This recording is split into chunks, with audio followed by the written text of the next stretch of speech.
বন্ধুরা, একজনকে আমি পাগলের মতো ভালোবেসেছিলাম, আর সে আমাকে পাগল ভেবে ছেড়ে চলে গেছে। তাই বলছি, কাউকে পাগলের মতো ভালোবাসতে যাবেন না প্লিজ। ভালোবাসারও একটা লিমিট থাকে। আমি নিজে না খেয়ে তাকে খাওয়াতাম, নিজের কথা না ভেবে তার কথা ভাবতাম। এটাই আমার সবথেকে বড় ভুল। কখনো নিজের স্বার্থর দিকে তাকাইনি, সে কি করে সুখী থাকবে সেটাই ভাবতাম। এটাই আমার সবথেকে বড় ভুল। বুঝেছো বন্ধুরা?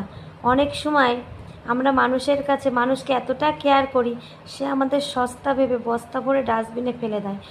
যখন চলে আসবে তখন সে তেল লাগাবে। এখন তেলের লাগানোর টাইম নেই আর।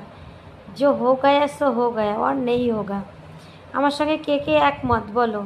সময় থাকতে দাঁতের যত্ন বুঝতে হয়, দাঁত পড়ে গেলে কিন্তু আর কোনো মানে উপায় থাকে না। সেরকম যখন ছিলাম সে তার যত্ন বোঝেনি, এখন বুঝতে পারছে। বুঝেছো?